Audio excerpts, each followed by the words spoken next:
আজকে যে সিনেমা বা সিরিজ নিয়ে আলোচনা করব তার জনরা হচ্ছে নেচার থ্রিলার।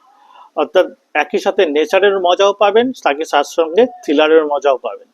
যারা নেচারে দেখতে পছন্দ করেন বা নেচারকে যে রিল্যাক্সেশন সেইটাও দেখতে চান, আবার একই সাথে থ্রিলারের মজাও নিতে চান, তাহলে এই ধরনের সিনেমা বা সিরিজগুলো দেখতে পারেন। তো ভিডিও শুরু করার আগে অবশ্যই বলে রাখি যে লাইক, সাবস্ক্রাইব এবং ফলো করতে ভুলবেন না, কারণ আমি কিছু হিডেন জেমসের খবর সবসময় আমার ভিডিওতে দেওয়ার চেষ্টা করি। যারা সিনেফেল, যারা সাধারণ সিনেমা বা সিরিজ দেখে, তাদের জন্য কিন্তু অবশ্যই এই ভিডিওটা বা এই চ্যানেলটা কার্যকারী হতে পারে। তো যাই হোক, প্রথম যে সিনেমাটা নিয়ে আলোচনা করব সেটার নাম হচ্ছে দ্য ড্রাই। এটির মুখ্য চরিত্রে রয়েছে এরিক বানা। এরিক বানা মানে নিজের যে ছোটবেলায় যে গ্রাম, সেখানে একটা খুন হয় এবং সে সেখানে গিয়ে একটা ইনভেস্টিগেট করে। সে এখানকার পুলিশ। তার ছোটবেলায় যেহেতু সেখানে সে মানুষ হয়েছিল, তো সেই কারণে তার ছোটবেলার বিভিন্ন স্মৃতি, বিভিন্ন নস্টালজিক মুহূর্তগুলো চলে আসে। এই যে এরিয়াটার কথা বলা হচ্ছে, সেটি ক্রমাগত ড্রাই হয়ে যাচ্ছে। একসময় যেটা আরো ভালো ছিল, এখন সেখানে জলটা শুকিয়ে যাচ্ছে। তো এই ড্রাই হয়ে যাওয়া, তারপরে তার ছোটবেলার নস্টালজিয়া এবং এই খুন, এই তিনটের মধ্যে একটা সূত্র রয়েছে।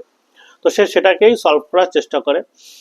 আপনার নেচার এবং স্লো বার্ন থ্রিলার এই দুটোরই মজা পেতে হলে অবশ্যই দেখতে পারেন দ্য ড্রাই সিনেমাটা। এটি একটা আন্ডাররেটেড সিনেমা এবং এটি সম্ভবত 2020-21 সাল নাগাদ বার হয়েছিল। আমার এক্সাক্ট সালটা মনে নেই, অনেকদিন আগে দেখেছি। নেক্সট যে আমি সিরিজটার নাম করছি, সিরিজটার মুখ্য চরিত্রে রয়েছে অ্যান্টনি এস্টার, যিনি হচ্ছেন বয়েজের মানে মুখ্য যে ভিলেন আর কি, কি নামটা ভুলে যাচ্ছি। ওই অ্যান্টনি এস্টার কিন্তু এখানে রয়েছে মুখ্য চরিত্রে। সিরিজটার নাম হলো বানশি। বানশি হলো এমন একজনের কথা যে জেল থেকে পালিয়ে যায়, পালিয়ে গিয়ে সে একটি গ্রামে চলে যায়। গ্রামটার নাম হচ্ছে বানশি।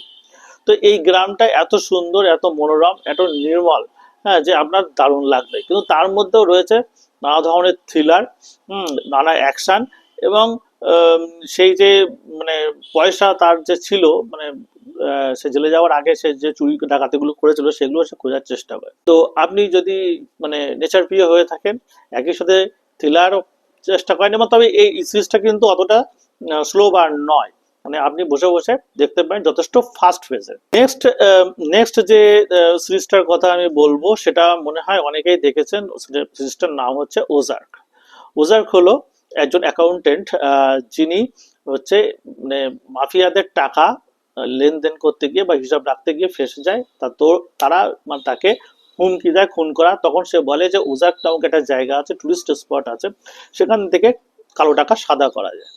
তো সে তার জন্য তার ফ্যামিলি নিয়ে ওজার্কে চলে আসে এবং ক্রমাগত সব মাফিয়াদের থেকে বাঁচার চেষ্টা করে। এই যে টানটান থ্রিলার, এই থ্রিলারের মাঝেই রয়েছে ওজার্ক বলে জায়গাটা। জায়গাটা এত সুন্দর, মিসৌরি বলছিল জায়গাটার নাম। তো এত সুন্দর, আমার মানে সিরিজটা শুধু দেখতাম ওই জায়গাটার জন্য, ওজার্ক জায়গাটার জন্য।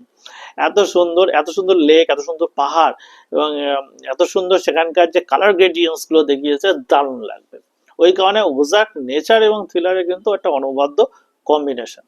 যখন এতটা ভিডিও দেখেই ফেলেছেন, তাহলে অবশ্যই লাইক, সাবস্ক্রাইব করতে ভুলবেন না। বারবার বলছি, এখানে কিন্তু অনেক আন্ডাররেটেড সিনেমা বা সিরিজের খবর দেওয়া হয়। লাস্ট যে সিরিজটার কথা বলবো, সেটা নেটফ্লিক্সে কিন্তু কিছুদিন আগে রিলিজ হয়েছে। সিরিজটার নাম হলো দ্য আনটেমড।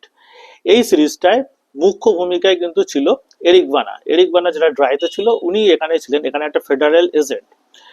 এই যে জায়গাটা দেখানো হয়, যে টুরিস্ট স্পটটা দেখানো হয়, সেটা অসাধারণ। অসাধারণ বলতে মানে অসাধারণ, এত সুন্দর লাগবে, মানে কি বলবো, চোখ ধাঁধিয়ে যাওয়ার মতো। কালার গ্রেডিয়েন্টস সবকিছু সুন্দর। হ্যাঁ, মানে আমি আগে কোনো সিনেমা বা সিরিজে এত সুন্দর জায়গার দৃশ্য দেখিনি, হ্যাঁ, যার মধ্যে থ্রিলারও চলছে। তো সেখানে একটা মেয়ে খুন হয়, সেটারই ইনভেস্টিগেট করে। যাই হোক, এই যে সিনেমা বা সিরিজগুলোর নাম করলাম, এগুলো আপনারা বসে দেখতে পারেন। আশা করি আশাহত হবেন না। এরকম আরো খবর পাওয়ার জন্য অবশ্যই চ্যানেলে আসবেন। ধন্যবাদ।